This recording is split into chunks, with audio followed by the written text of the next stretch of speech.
할렐루야. 오늘 제가 수요예배 준비하고 오면서 광복절에다가 또 여름 휴가의 피크에다가 과연 누가 올까 이런 생각을 했는데 하나님 그런 마음을 제게 주셨어요. 많이 오는 것도 중요하지만 내가 기다리는 그 사람이 올 것이다. 할렐루야. 여러분 중에 하나님이 기다리시는 분이 있습니다.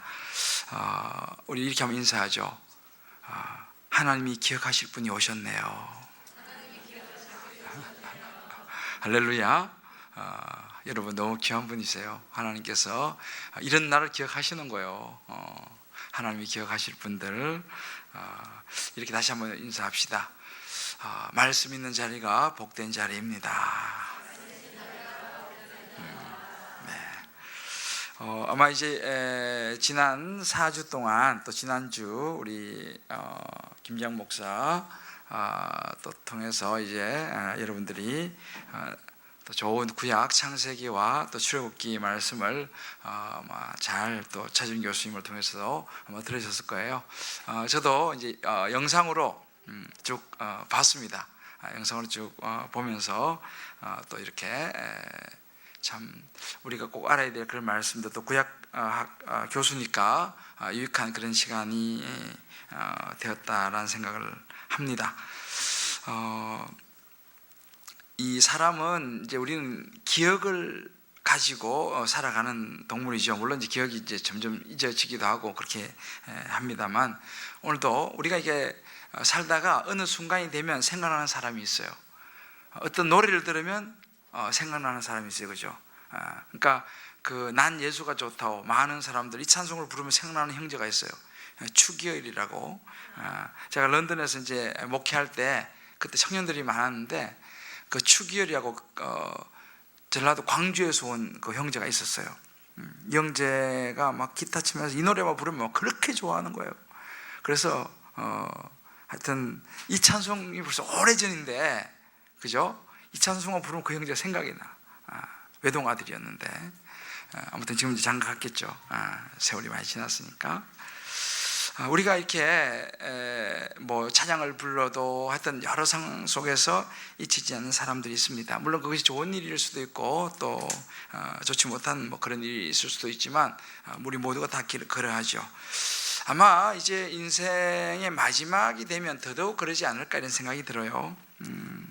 우리가 물론 뭐 나이 든 분들은 나이 든 분들대로 또 젊은 분들은 젊은 분들대로 이제 각자의 그 나름대로 삶을 살아가는데 우리가 서로에게 좋은 일로 기억되어지는 은혜가 있기를 주의 이름으로 축복합니다.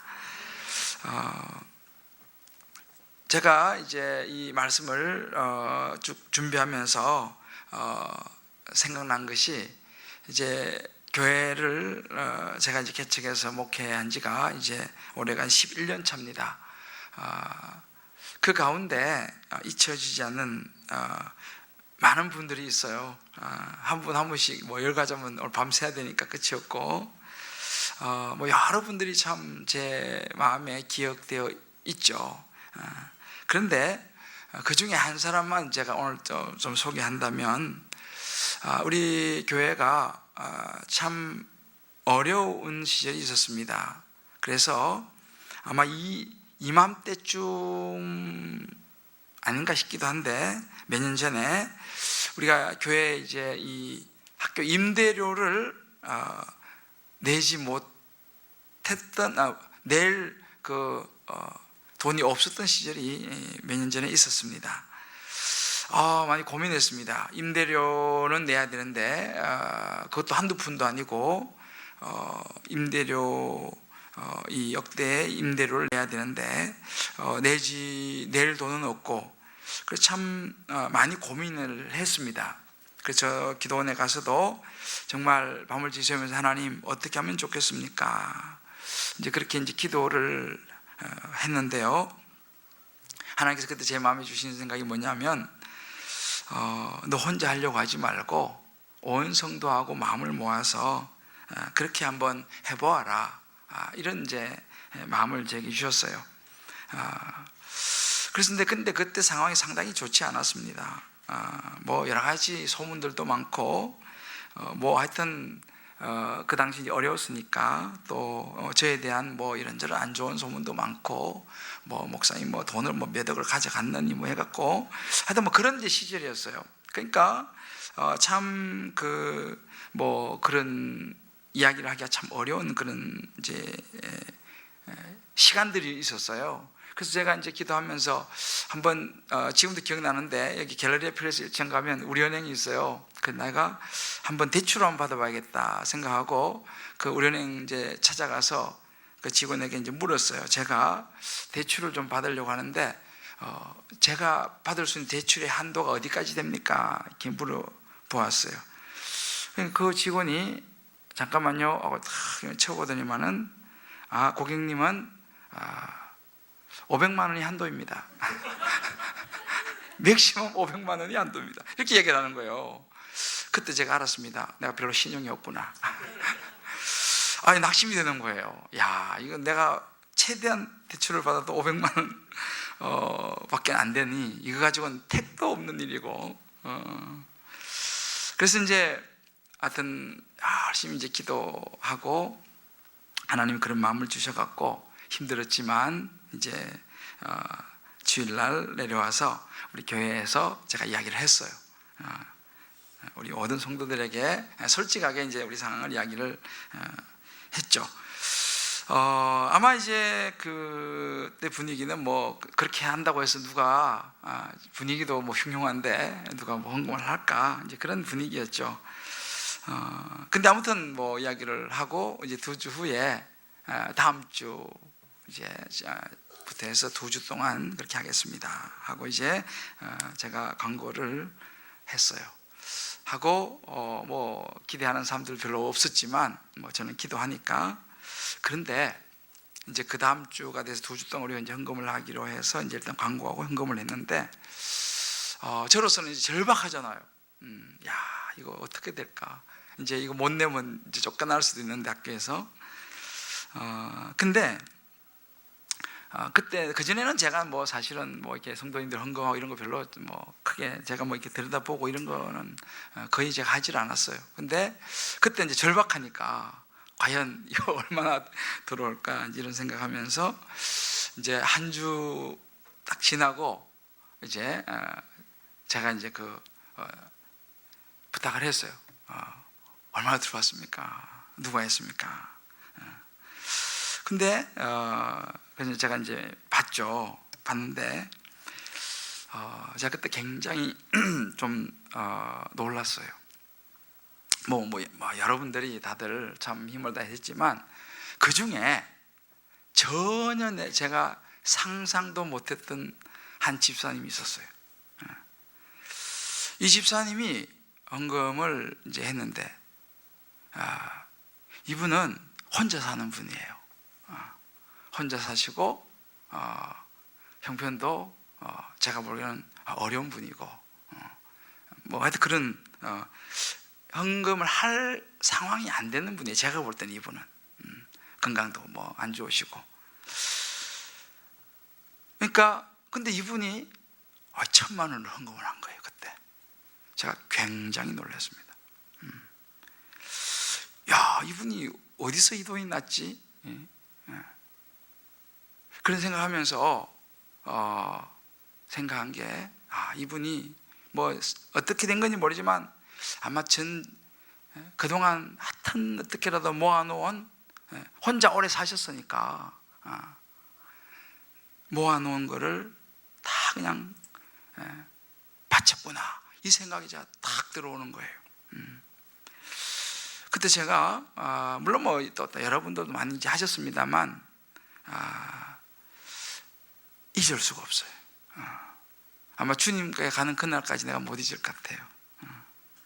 그러니까 보니까 아마 대기업의 사장의 수십억보다는 더 큰 것이 아니었을까라는 생각을 저는 합니다. 그런데 이제 그 집사님이 이제 지금 우리 교회 이제 권사님 되셔서 난 오늘 안 오실 줄 알았는데 오늘 오셨네 보니까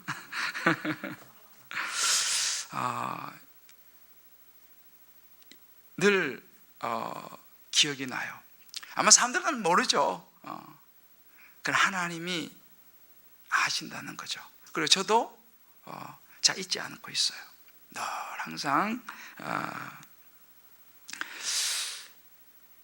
오늘 이 본문이 이 사무엘의 마지막 본문이에요. 마지막 부분인데 이 다윗의 인생을 보면서 사실은 굉장히 중요한 부분을 사무엘하 마지막 부분에 다루고 있습니다.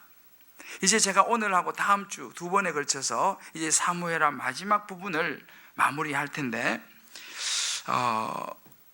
언제 제가 시간이 되면 제가 전에 주일날 사무엘상을 전체를 설교한 적이 있어요.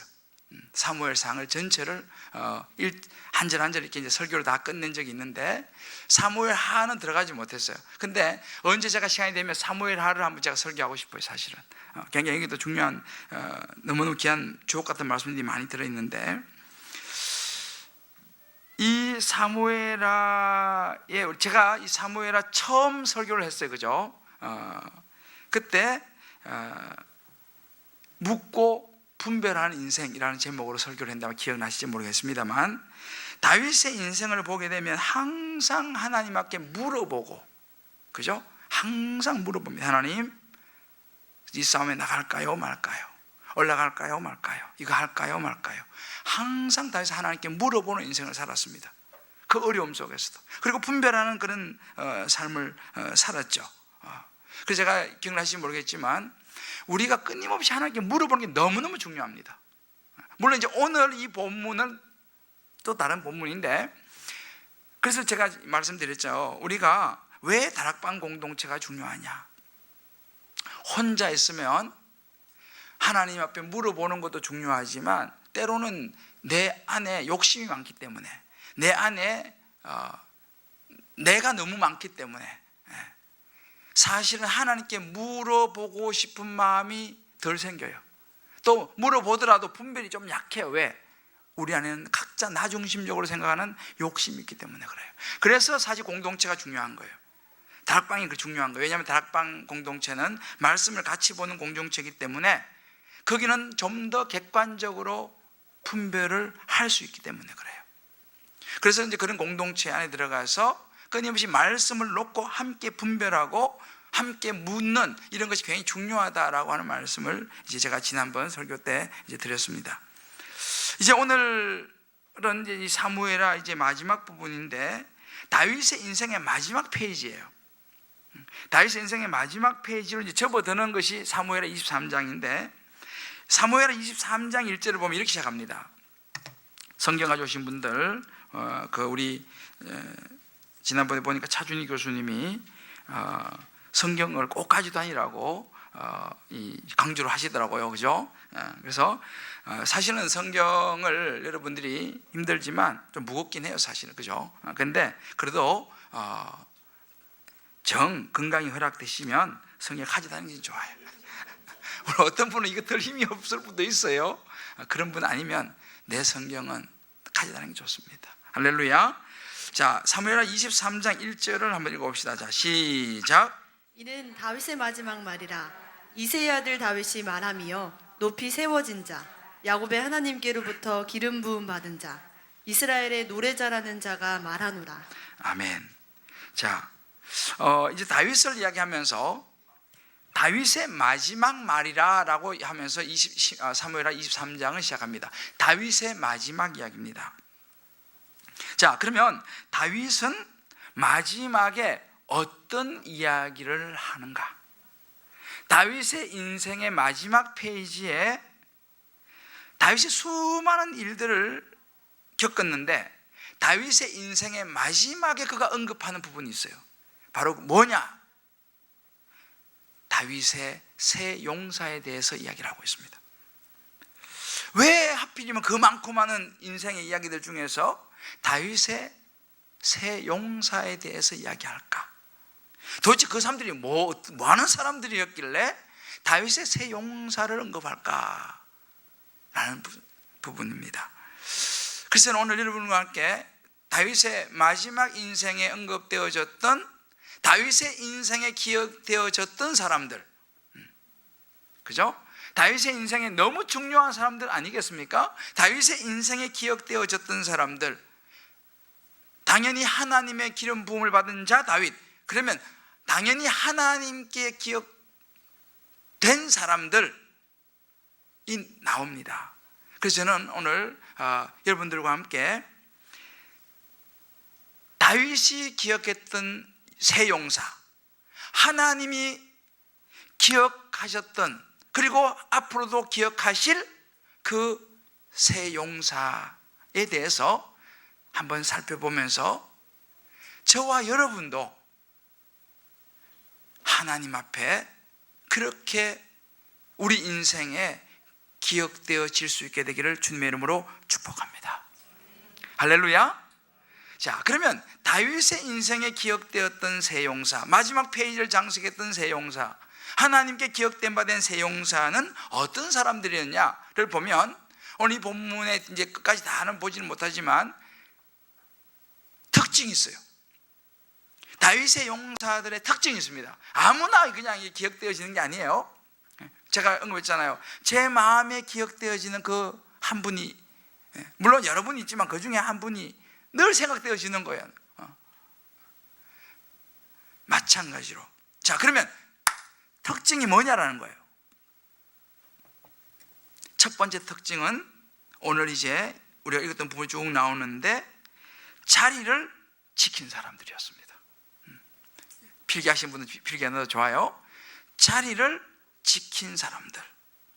어떤 자리를 지켰느냐?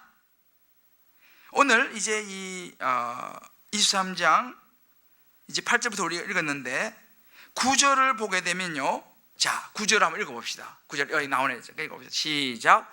그 다음은 아와 사람 도대의 아들 엘르아살이니 다윗과 함께한 세 용사 중에 한 사람이라. 블레셋 사람들이 싸우려고 거기에 모임에 이스라엘 사람들이 물러간지라. 세 용사가 싸움을 도두고. 자, 지금 이제 그 앞에도 나왔습니다만, 지금 이스라엘 백성과 대적하여 싸우려고 온 사람들은 블레셋 사람들이었습니다. 그런데 블레셋 사람들 중에서도 아주 장대한 거인족들 있잖아요. 그래서 우리 앞에 나왔습니다만, 그 골리앗의 동생이, 골리앗이 들었던 그 배틀채 같은 그런 엄청난 이런 무기를 들고 나와가지고 싸우는 블레셋의 거인족들, 막강한 사람들이 싸움의 대상이었습니다. 그러니까 이스라엘 백성들이 그런 강력한 블레셋 사람들, 당시 블레셋 사람들은 이미 철기 문화, 이 철기로 된 무기를 가지고 있었다고 기록되어 있습니다. 그러니까 그런 상황이 만만치가 않은 거예요. 분위기가 지금 뭐예요? 이스라엘 백성들이 물러설 때 지금 분위기가 안 좋은 거예요. 지금 여기서 지금 싸우다가는 이거 목숨도 못 건지겠구나. 그래서 이스라엘 백성들이 막 도망가고 물러서는 상황이었습니다. 물러설 때에 다윗의 세 용사가 어떻게 했느냐? 물러서지 않고 오히려 싸움을 도두었다. 이 말은 뭐냐면, 우린 싸우자! 라고 나섰다 이 말이에요. 다 분위기가 도망가는 분위기야. 지금 여기 이렇게 있다가는 이거 완전히 어떻게 될지 몰라요. 위협을 느껴요. 불이익을 당하는 거예요. 심지어 생명의 위협까지 느끼는 그런 상황입니다. 물러서는, 도망가는, 야, 이거 아니다, 이거 아니야, 이 자리가 아니야, 여기가 아닌가비요 하면서 그때에 이 세 용사는 그 자리를 지켰습니다. 여기 우리 그 11절에 보면요, 자, 11절 같이 읽어봅시다. 자, 시작.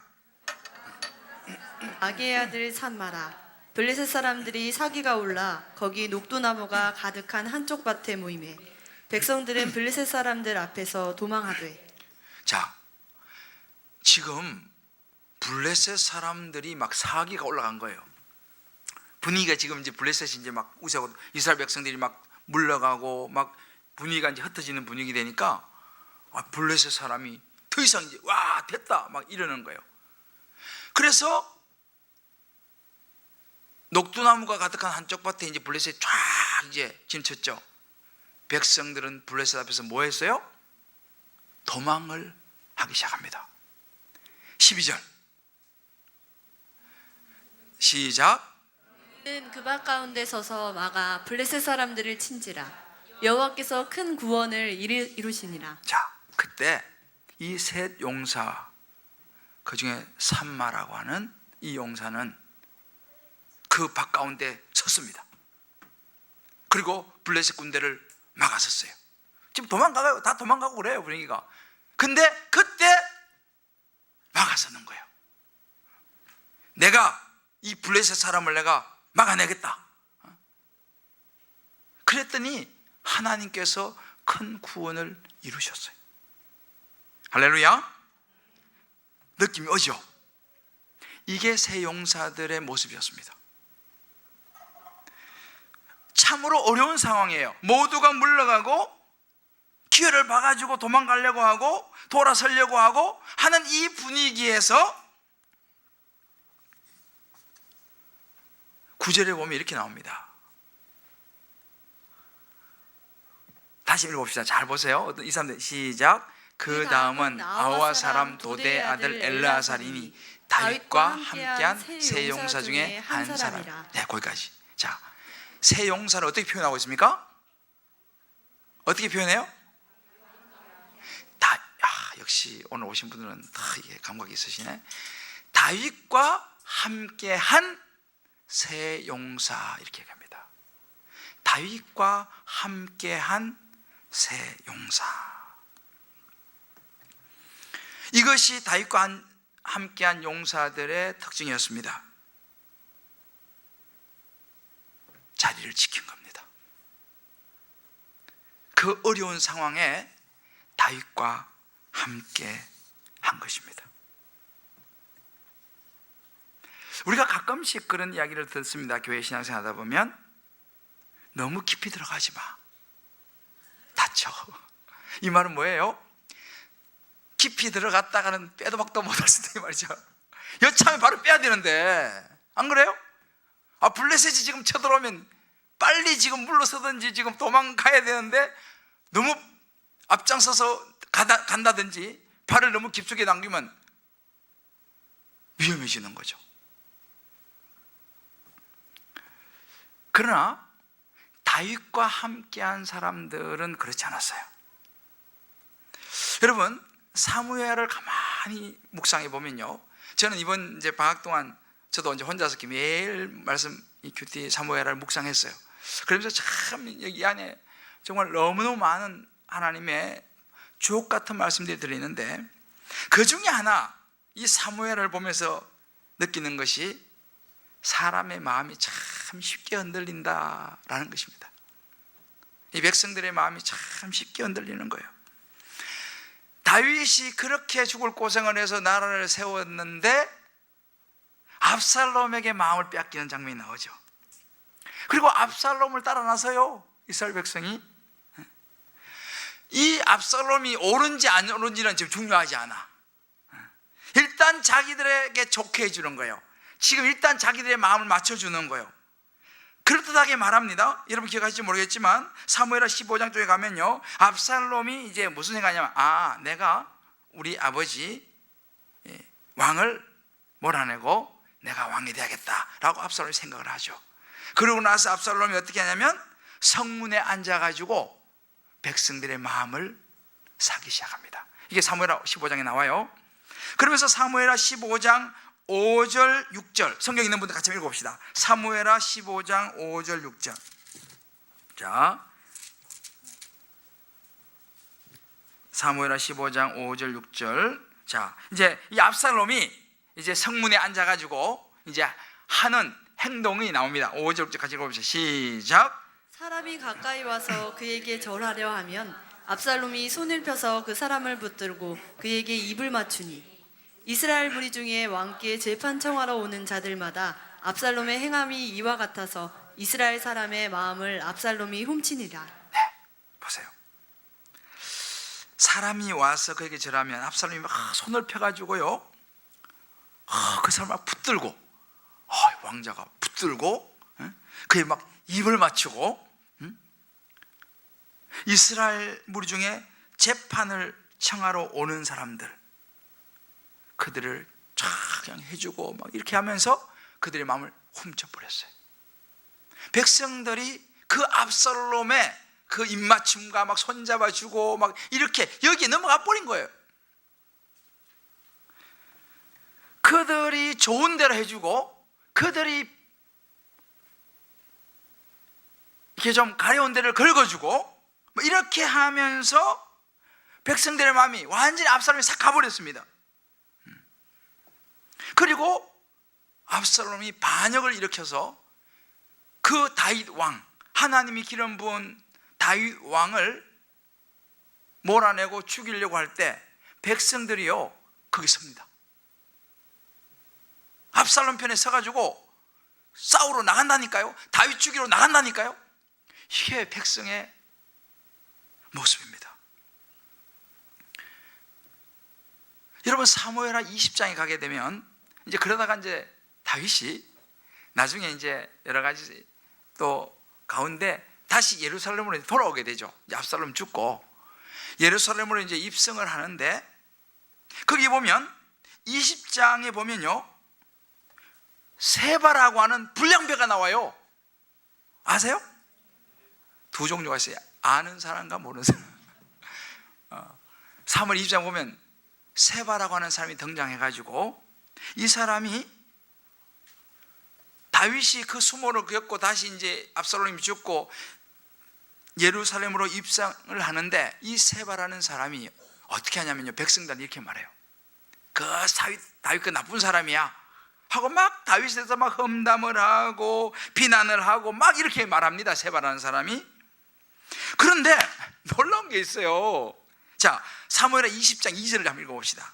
자, 사무엘하 20장 2절. 자, 참 성경이 참 기가 막혀요. 자, 20장 2절 같이 다시 하죠. 시작.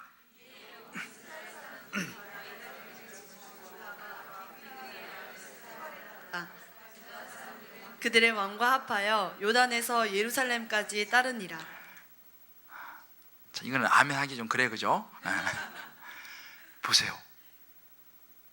이런 걸 다 보았는데 불구하고 또 세바라는 사람이 막 그렇게 다윗에 대해서 막 안 좋게 말하고 험담하고 이렇게 하니까요, 온 이스라엘 사람들이 다윗 따르기를 거치고, 얼마 전에 지금 그랬는데 압살롬을 그걸 보면서도 또 다윗 따르기를 거치고 올라가 비거리 아들 세바를 따르니, 그 불량배 세바가 나오는데, 세바를 따르니 유다 사람들은 그들의 왕과 합하여 요단에서 예루살렘까지 따르니라. 이거 뭐냐면 이제 여기서 이스라엘 사람들은 세바를 따라가고 유다 사람들은 그래도 다윗 편에 서 있습니다. 이제 그 이야기입니다. 다 따라간 건 아니에요. 야, 제가 이거 보면서요, 참 이게 사람의 마음이더라는 거예요. 누구 아니고 우리 모두 다 그럴 수 있다는 거예요. 이렇게 우리 마음이 약해요. 이렇게 우리 마음이 약해요.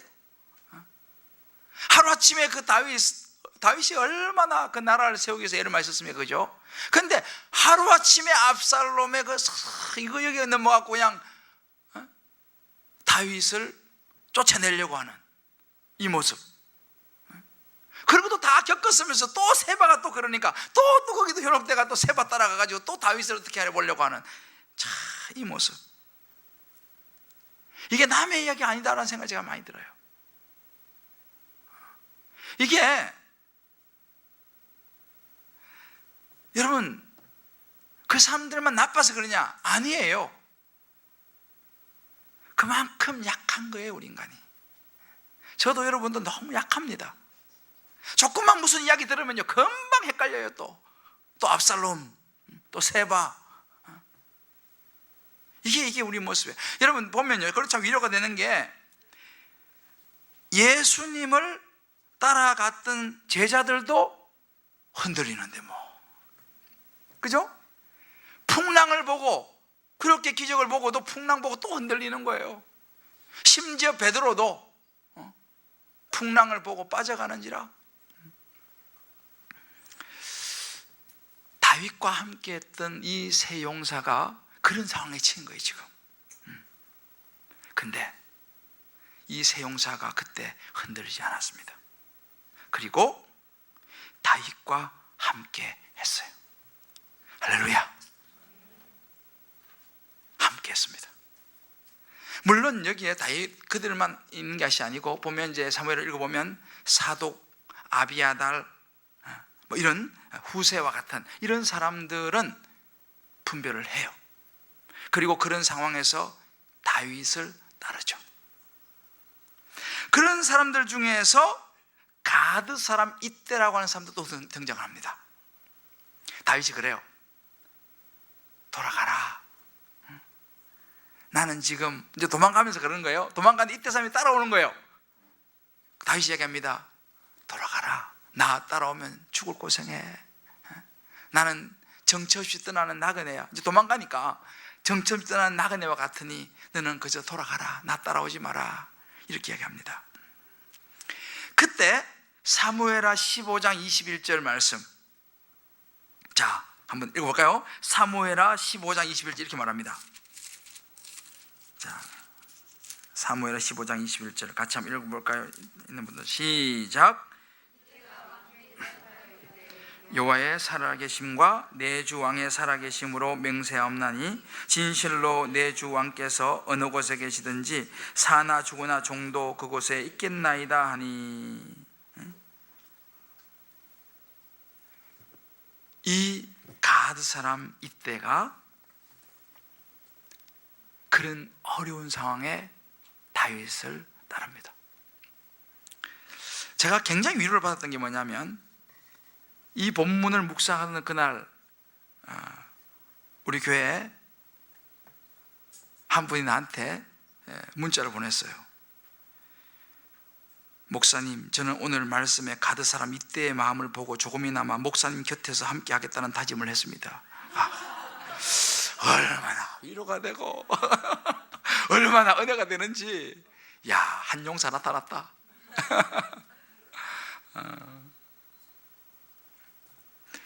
근데 참 우리가 이걸 보면서요,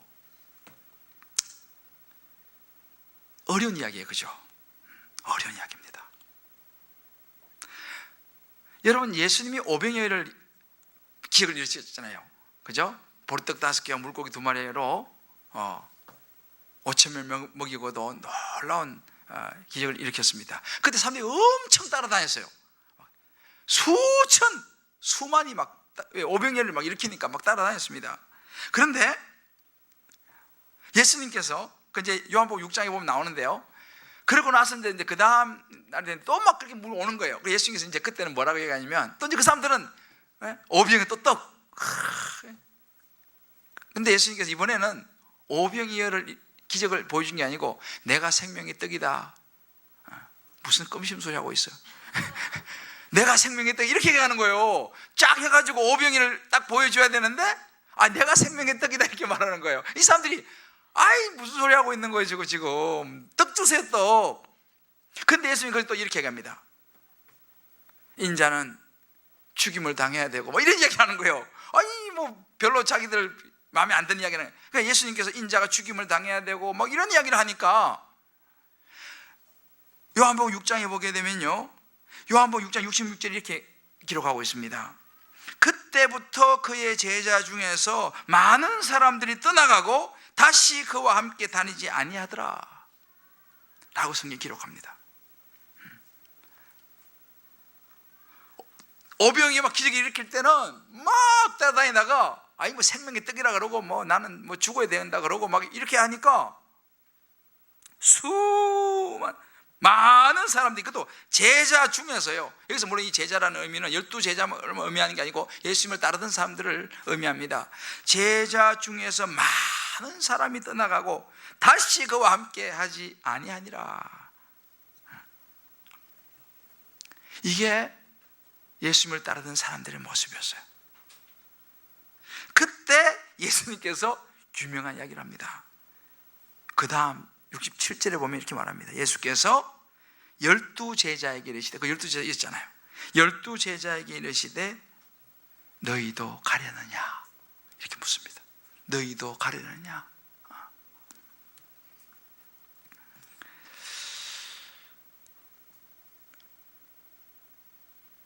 여러분, 우리가 신앙생활을 하면요, 우리를 잘 알아야 됩니다. 나를 잘 알아야 됩니다. 내가 얼마나, 우리 지난 주일에 말씀 나눴죠, 내가 얼마나 연약한 자인지를 알아야 됩니다. 난 안 그럴 것 같죠? 그렇지 않습니다. 우리도 그런 상황에 처하면요, 언제든지 그럴 수 있는 사람이에요. 저도 부끄러운 이야기지만 너무 힘들 때는요, 솔직히 저도 도망가고 싶더라고. 정말. 아유, 그냥 학교에 그냥 교수로 그냥 가버리면 괜찮겠다. 아유, 목회 힘들다. 교수하면 뭐 이런 걸 저런 걸 안 보고 그냥 학생들만 열심히 가르치면 교수님 따라다니고, 방학하면 저 차준 교수님 와서 얘기했잖아요. 교수는요 6개월 쉰다잖아요. 6개월. 이야, 아니 진짜 교수는요 얼마나 많이 쉬어요. 교수님들 되면요 기본이 성지순례 5번이야. 얼마 좋아요. 나 교수로 가고 싶더라고. 솔직히 말해, 나도 교수로 가고 싶더라고. 너무 힘드니까 내가 뭐 이렇게까지 잘 필요 있냐, 이렇게 요것도 먹고 이렇게 하면서 그냥 교수로 가면 뭐 그냥 월급 받고 그냥 학생들 가르치고. 저도 그런 마음이 들더라니까요. 별 수 없어요, 사람이.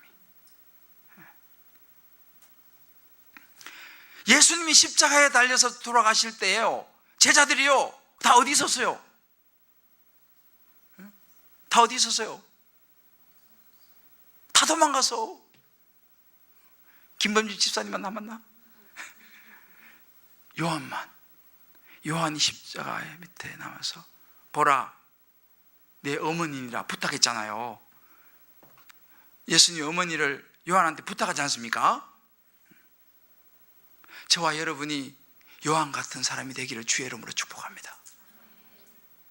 어려운 이야기예요. 그러나 다윗의 사람들, 다윗의 세 용사 요셉, 바세벳, 엘르아살, 삼마, 이 사람들은 달랐어요. 이 사람들은 자리를 지켰습니다. 자리를 지켰어요. 이스라엘 백성들이 다 물러가고 도망가고 할 때 거기서 막아선 거예요. 내가 지키겠습니다. 저와 여러분이 여기 나오는 요셉, 바세벳, 엘르아사, 삼마 그 이름에 오늘 집에 가가지고 자기 이름을 적어 넣으시기를 주의 이름으로 축복합니다. 나도 거기다가 김대조라고. 나도 제가 이 정말 주님 기쁨의 교회에 부름 받아가지고 나 이번에 한 달 안식을 하면서 그런 기도 많이 했어요. 하나님, 물러서지 않겠습니다.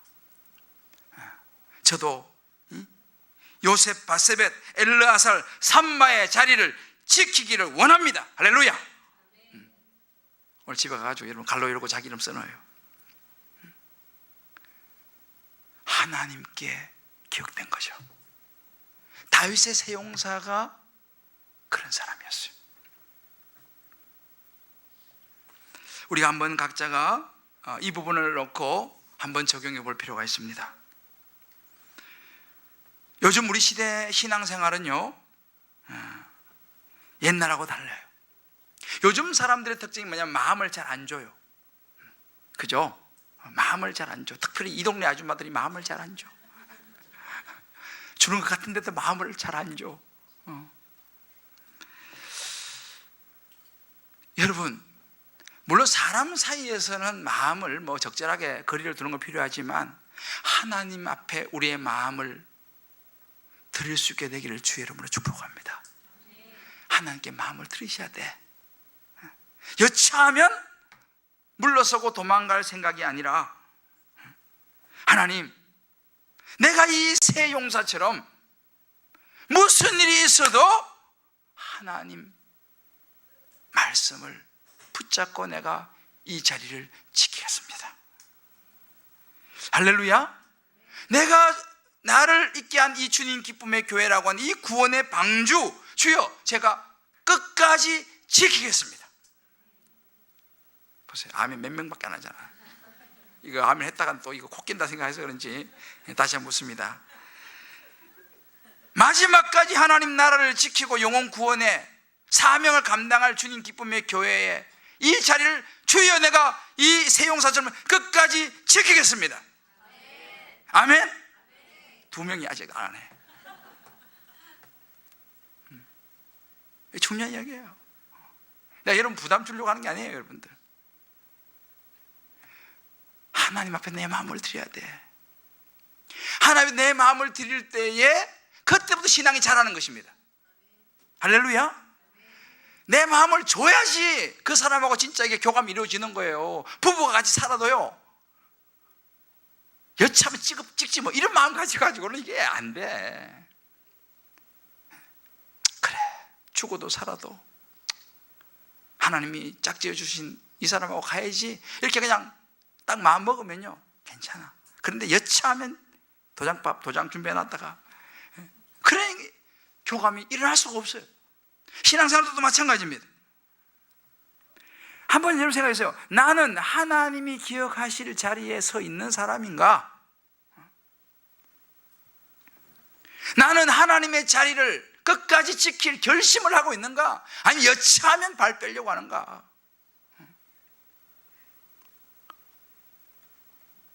우리 교육자들도 마찬가지예요. 우리 교육자들도 내가 가만히 지켜보니까 하여튼 뭐 기회만 되면 도망가려고 지금. 지금 교육자들 말고 물론 뭐 또 좋은 데로 가야죠. 또 큰 교회로도 가고 해야 되는데, 이것이 첫 번째 특징입니다. 자리를 지키더라는 거예요. 하나님 앞에 기억될 사람. 자, 우리 한번 서로 이렇게 축복합시다. 끝까지 복음의 자리를 지킵시다. 끝까지 예배의 자리를 지킵시다. 하늘이 무너져도 도망가지 맙시다. 할렐루야.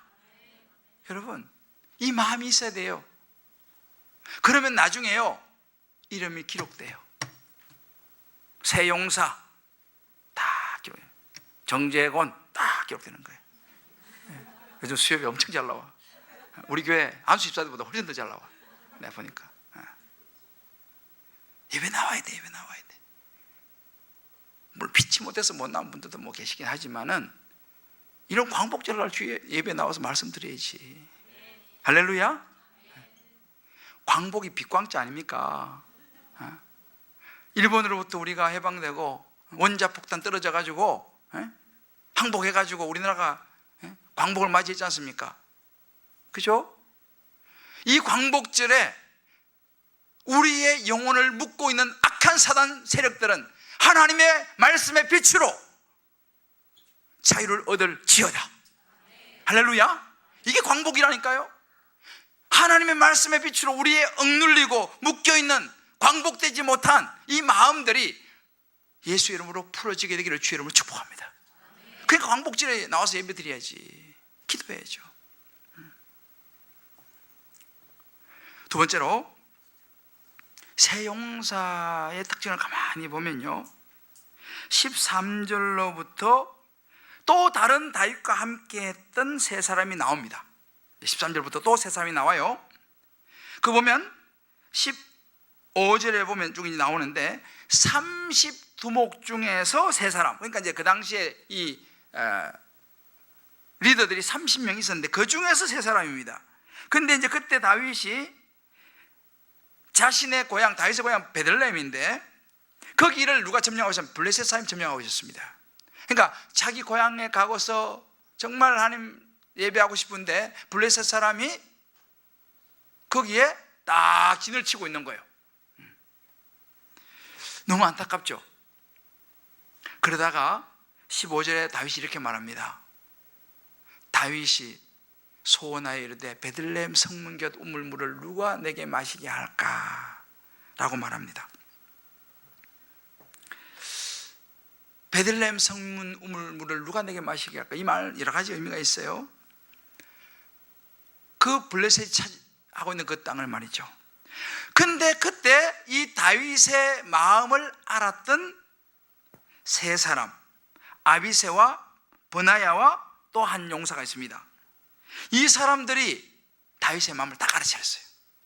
그리고 자발적으로, 시키지 않았어요.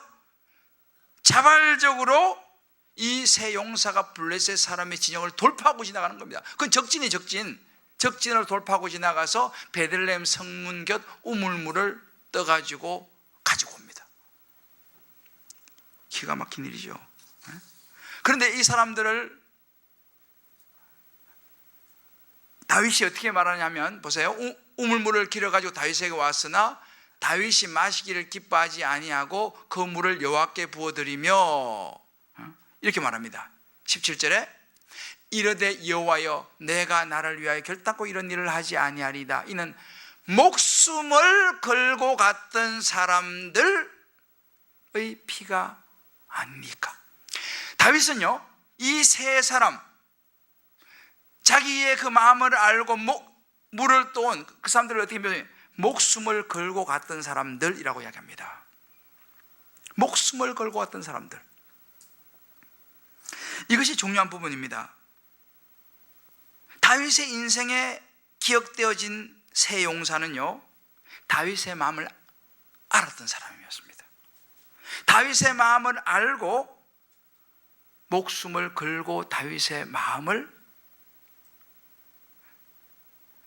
소원을 이루려고 했던 사람들이었습니다. 저는 솔직히 이 장면 보면서 그런 생각이 들었습니다. 야, 다윗 이거 너무 심하다. 자기 그 물 한 잔 마시려고 사람 목숨을 걸게 만들고 말이야. 좀 그렇지 않아요? 자기가 물 먹고 싶다고 말이지. 아마 뭐 은근히 비쳤겠죠. 비치든지 뭐 아니면 뭐 하여튼 그 세 사람이 알았어요, 다윗의 마음을. 그래, 이 사람들이 목숨 걸고 가가지고 물도 하지 않습니까? 그러니까 어찌 보면 이 다윗이 상당히 이기적인 사람이에요. 자기 그것 때문에 말이지 세 사람 목숨을 담보하고, 또 어떻게 보면은 다윗이 누가 충성스럽게 일하나 이 테스트하는 것 같기도 하고, 그죠? 근데 내가 보면서 야, 좀 그렇다. 우리 수장님이 안 그래요? 좀 그렇다 이 생각이 들어요. 저는 보면서 다윗이 너무 좀 아이고 물고 그것 때문에.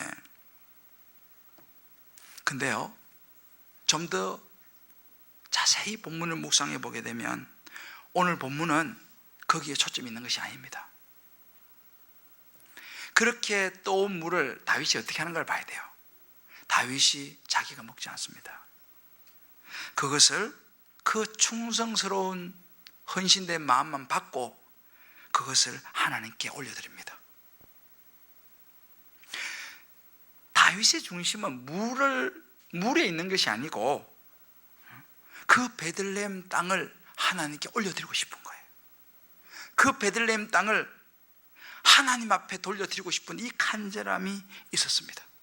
이게 다윗의 마음이었어요. 이 마음을 세 용사가 알았다는 사실입니다. 다윗의 개인적인 욕심이 아니었어요. 우리도 신앙생활 하면서 이런저런 이해관계 속에 우리가 이제 직면합니다.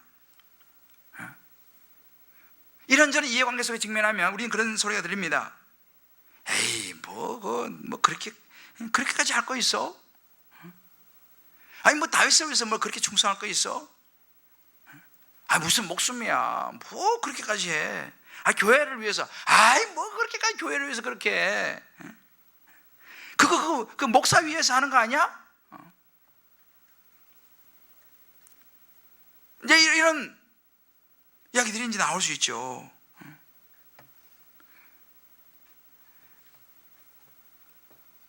옛날에요, 가는 목사님이, 제가 이제 그 사랑의 부목사로 있었으니까 제가 이제 옥 목사님 이야기 자주 하게 되는데, 한번 그런 이야기를 했어요. 옥 목사님하고 사모님하고 좀 이게 서로 이렇게 좀 약간 좀 약간의 언쟁이 있었어요. 뭐냐면 옥 목사님 사모님의 그 언니인지 하여튼 그분이 이제 지방에서 교회를 다니는데, 교회 건축을 한다고 자기 집 전세를 빼가지고 작은 데로 옮기고 그거를 교회 건축금을 드린 거예요. 그래서 이제 그 이야기를 하는데 옥하는 목사님이 이제 그거에서 별로 기분이 안 좋은 거야. 옥 목사님 상당히 이성적이거든요. 뭐 그렇게까지 할 거 있었고 심한 거 아니야? 이래가지고 이제 사모님하고 한판에 한 거예요. 이제 그 사모님은 아니 목사가 돼가지고 그렇게 말하면 안 되죠. 그거 다 자기 믿음이고 그런데 응? 그래가지고 이제 옥 목사님하고 사모님하고 좀 그 문제로 좀 다퉜어 사실은. 그래서 이제 그 이야기를 순장반이 와서 이야기를 하신 거예요. 내가 이래 믿음이 없습니다. 사모보다. 그래서 어제 좀 다퉜습니다. 그 이야기를 했어요.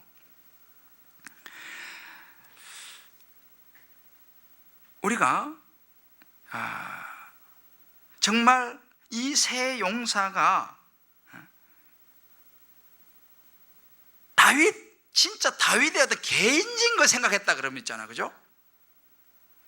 자기의 어떤 것은 명예를 생각했다면요, 목숨 걸고 거기 가서 물 떠올 수 있겠습니까? 그들 앞에는 다윗이 있었지만 그들은 다윗을 보고 한 게 아니고 다윗의 하나님을 보고 그들이 헌신하고 충성했다는 사실을 믿으시기를 주의 이름으로 축복합니다. 하나님을 본 거예요. 하나님 마음을 아는 게 중요합니다. 하나님 마음을 아는 게 중요한 거예요.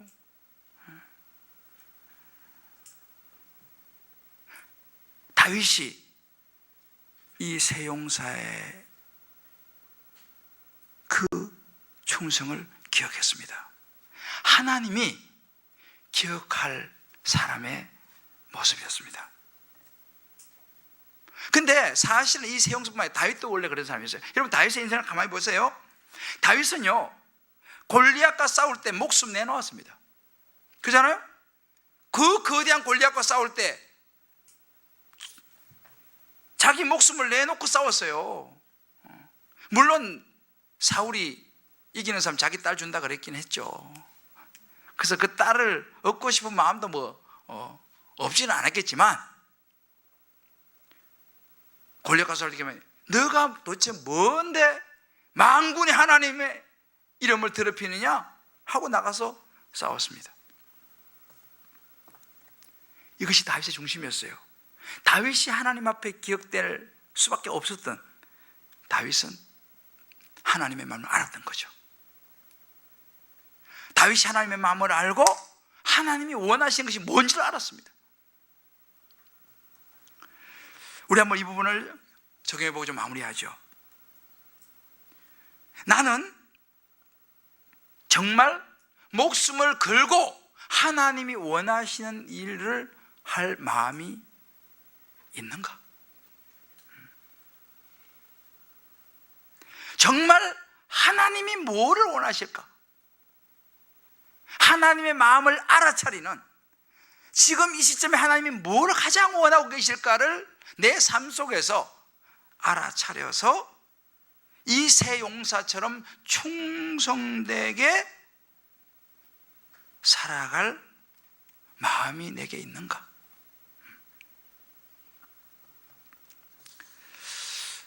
이 두 가지였습니다.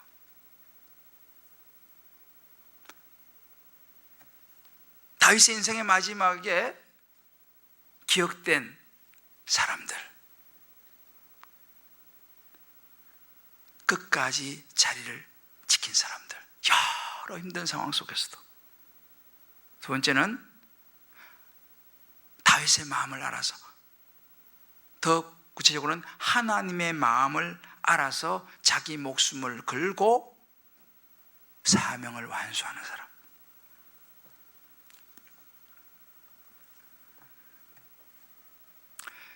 근데 우리는 그런 마음이 솔직히 있어요.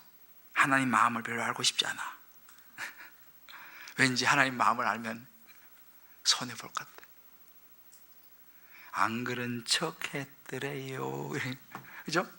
모르는 척 했더래요. 우리는 그러고 싶어. 왜? 하나님 마음 너무 알았다가 내가 곤란할 것 같아. 그래서 우리는 안 그런 척, 모르는 척. 자, 우리 서로 한번 이렇게 축복합시다. 하나님 마음 앞에서 모르는 척 하지 맙시다. 할렐루야. 하나님 마음 앞에서 안 그런 척 하지 맙시다. 그럼 갑돌이 갑순이 되는 거예요. 사랑하는 성도 여러분, 끝까지 갈 사람이 누굽니까?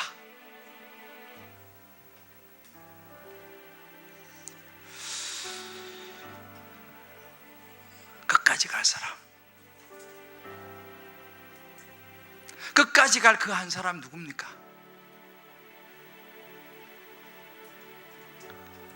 하나님 나라를 세운 다윗 옆에는 이와 같은 충성된 용사들이 있었습니다. 저는 이 말씀 묵상하면서요,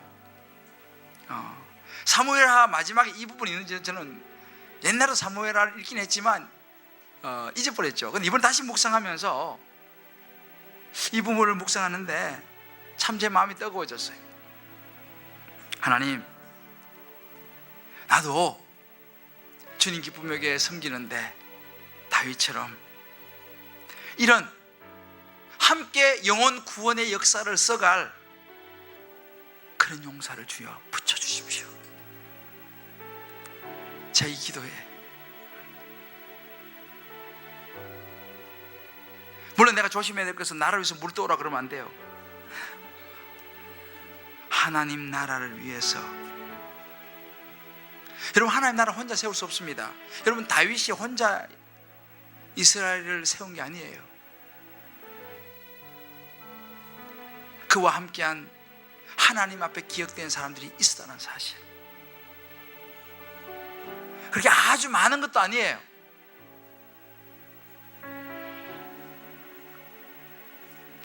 바울은요, 서신서를 보면 항상 마지막에, 편지 마지막에 이런 구절을 자주 언급을 합니다.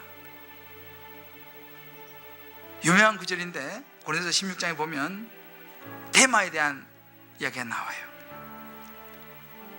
데마는 세상을 사랑하여 나를 버리고 데살로니가로 갔다. 누가만 나와 함께 있다, 이렇게 말합니다. 그럼 이렇게 말합니다. 내가 스데바나와 버드나도와 아가이고가 온 것을 기뻐하노니 그들이 너희 부족한 것을 채웠습니다. 바울이 쭉 언급을 해요. 자기 사역에서 함께했던 분들을 쭉 언급을 합니다. 그리고 뒷부분에 유명한 사람이 나와요. 브리스길라와 아굴라를 언급을 합니다. 이게 바울의 서신서의 거의 결론 부분에 보면 항상 사람들을 언급을 해요. 여러분, 요한계시록 보면요, 생명책을 언급합니다. 생명책을 언급하면서 생명책에 기록될 사람을 언급을 합니다. 저는 저와 여러분이 그런 말 있잖아요. 호랑이는 죽으면 뭐 가죽을 남긴다는데, 정말 저와 여러분에게 내 인생에서 하나님의 앞에 기억되어질 인생, 그런 저와 여러분 한 분 한 분 되시기를 주님의 이름으로 축복합니다. 할렐루야. 제가 다음 주에는요, 이제 우리가 기억해야 될 신앙의 여정에 대해서 제가 설교할래요. 다음 주 수요일 날 마지막, 이제 다윗의 마지막 부분이에요. 다음 주 빠지지 마세요. 그것이 중요한 부분. 내가 인생에 있어서 다윗의 인생 여정 마지막 장에 나오는 중요한 교훈이 있어요. 이거 놓치시면 안 돼. 할렐루야. 아마 중요한 다음 시간이 될 것입니다. 우리 한번 이 시간 이 찬송 같이 한번 불렀으면 좋겠어요. 부름받아 나서님은 어디든지 가오리다. 요즘 금지곡. 괜히 이거 불렀다가 또 주님이 나를 부르시면 어떡하나. 그렇지만 여러분, 하나님 앞에 기억될 사람으로 우리 이 찬송, 부름받아 나서님은 어디든지 가오리라. 괴로우나 즐거우나 주만 따라가오리니 어느 누가 막으리까. 죽음인들 막으리까. 악을 골짝 빈들에도 복음 들고 가오리다. 소돔 같은 거리에도 사랑 안고 찾아가서 종의 몸에 지닌 것도 아낌없이 드리리라. 종의 몸에 지닌 것도 아낌없이 드리리라. 우리가 정말로요, 하나님 앞에 이 마음 가지고 너무 겁내지 마시고, 우리 하나님 그런 분 아니에요. 주님 앞에 우리의 마음을 오늘 정말 드리면서, 하나님 나도 그런 인생 되기를 원합니다. 우리 한번 소원하고 이 찬송 같이 한번 불러봅시다.